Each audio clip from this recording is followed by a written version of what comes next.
Sound, a stadium hum, a sudden gasp, crowd noise dipped into a tight, nervous silence. You see the quarterback go down, and for a second the whole game stops, and so does everything we tell players matters most.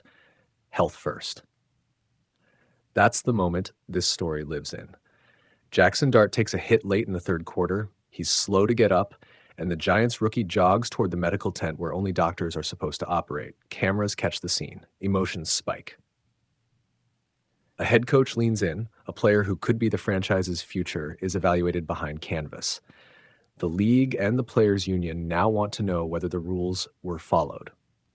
NFL.com, cut to the tent. The NFL's concussion protocol exists for one reason: to take the pressure off the moment and make safety clinical, not cinematic. Medical personnel perform an evaluation without sideline noise. Coaches and teammates wait outside. But on Thursday night, Giants head coach Brian Daboll is seen looking into the blue tent and at one point shouting at a team physician. Rookie Cam Skattebo briefly went inside to check on Dart before being asked to leave. That chain of events set off an immediate league review, not necessarily of intent, but of process. The league and NFLPA will dissect whether the tent was kept as a medical-only space and whether proper steps were followed.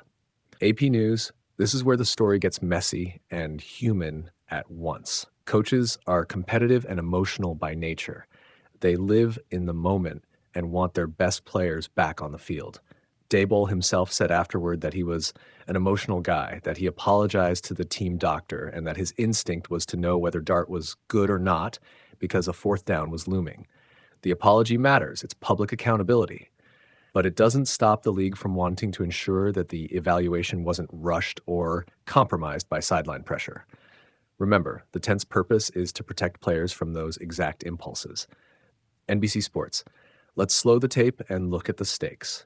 Jaxson Dart is a rookie, starting with legitimate early season promise. He'd driven opening touchdown drives in multiple games and showed poise that drew comparisons and headlines. A concussion, or a mishandled evaluation, isn't just a lost moment. It can affect a player's health and the team's credibility. Dart did return and finish the night 17 of 25 for 195 yards with both a passing and rushing touchdown. But the review is less about that box score and more about whether the process protected him in the way the medical protocols were designed to. AP News. Why does the league care enough to investigate? Because the rules are clear and the precedent is delicate. Medical tents are meant to be sanctuaries. No coaches, no players, no distractions. The NFL's brain injury protocols grew out of years of scrutiny and evolving science. The league and the NFLPA both have a vested interest in ensuring that evaluations are conducted without outside influence. When a coach peers into the tent or a teammate steps inside, it opens the door to doubt, and the league can't let doubt dictate medical outcomes. That's why this review is happening now. NFL.com hints. This isn't a simple coaches versus doctors drama. It's a systems problem that asks three blunt questions. Did the evaluation follow the checklist? Were non-medical personnel kept out? And crucially, was the final decision that Dart could return to play made solely on medical grounds? The video makes for viral moments, but the investigators will parse timestamps, tent entries, who spoke to whom, and whether any pressure, explicit or implied, might have shortened a mandated evaluation. That's the work of the NFL and the NFLPA right now. AP News. Let's be empathetic for a second to the human actors. Daboll's face said urgency, a coach's fear of losing a win. He apologized, and Giants owner John Mara later explained he spoke with Daboll and believed the coach wasn't trying to speed the process. Still, Mara emphasized that medical staff must be allowed to execute protocols without interference. That's the line owners draw. Passion is fine, but it must never cross into compromising player safety. The apology and the owner's response are tiny attempts to bridge an emotional, high-stakes moment with the league's sober priorities. AP News. What could the outcomes of this review be? There are a few realistic scenarios. The review finds no protocol breach. The league might issue a warning or recommend additional internal training. That would keep the narrative contained and allow the Giants to move on quickly. The review finds procedural lapses, not malicious intent, but breaches of the medical tent rule or sideline interference. The NFL could impose fines, require retraining, or mandate changes in how the Giants' medical communications are documented. The goal would be corrective, not punitive, with player safety front and center. The review finds something more serious, that the evaluation was improperly cut short or influenced.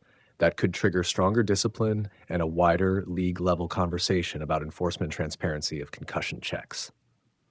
ESPN.com practical takeaways for teams and fans. First, video never fully reveals context. Cameras capture moments. They don't read intent. But the protocol exists precisely because video can show what words cannot. A coach leaning in, a player stepping inside, the tent door open. The optics matter because they reflect what could have happened.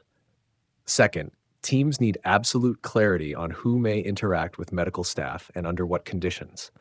Training isn't academic anymore. It's operational, executed in the heat of the sideline clock. Finally, transparency after the fact. Statements from coaches, doctors, and ownership builds trust. The Giants have already offered apologies and explanations. The league's review will either validate those or require change. NBC Sports, a broader, thornier point. This is a moment where emotion collides with modern sports medicine.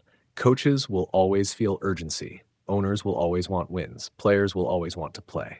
Concussion protocol is the scaffolding that keeps the other impulses from endangering long-term health.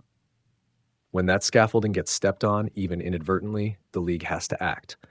This review is both a defensive maneuver for player safety and an educational moment for every sideline across the league.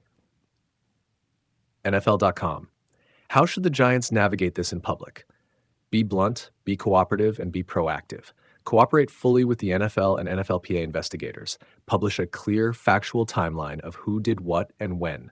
And commit to a retraining session for all sideline personnel on tent access and evaluation procedures.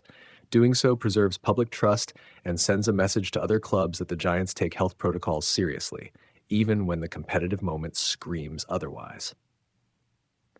AP News final scene. Video of the tent fades in slow motion, then dissolves into a close-up of Dart's helmet and the scoreboard ticking down. The real point of all this is simple and unglamorous. Protect the player. Football is a collision sport, and mistakes happen on the field. But the one thing we cannot afford to mess up is the process that decides whether a player is fit to return. The NFL and the NFLPA are doing the right thing by reviewing this. Not to punish passion, but to ensure the procedures that protect brains are enforced when passion runs hot. End with a question to carry into your comments. Was Daboll's action an understandable human moment or a protocol breach that deserved league scrutiny? Tell me which side you're on and why. AP News. The NFL and NFLPA have opened a joint review of how the Giants handled Jaxson Dart's sideline concussion evaluation after he took a heavy hit in the third quarter of New York's win over the Eagles. Cameras showed Dart leave for the blue medical tent, then Giants coach Brian Daboll leaning into the tent and later yelling at team medical staff. Actions the league flagged for review. The team's rookie running back Cam Skattebo also briefly entered the tent to check on Dart. Dart missed just 2 plays, returned, and finished 17 for 25 for 195 yards with a passing and rushing TD. ESPN.com, why this matters. The blue tent exists to protect the integrity of concussion evaluations. Protocols limit who can enter and how the process is conducted precisely because sideline pressure can push evaluations toward unsafe haste. When a coach or a player inserts themselves into that space, even with good intent, the optics and the risk increase. Rushed clearances, perceived interference with medical judgment, and a weakened public confidence in the process. The NFL's review isn't about second-guessing care. It's about ensuring the protocol was followed and that no non-medical influence altered a medical decision. NFL.com, Daboll's actions and apology changed the tone, but not the concern. He says he stuck his head in because he wanted to know how long it would take. He was ready to burn a timeout to get Dart back for a critical 4th down, and he later apologized to team physicians. Owner John Mara has said he does not believe Daboll intentionally tried to hasten the evaluation, but Mara also called the optics inappropriate. Those statements matter.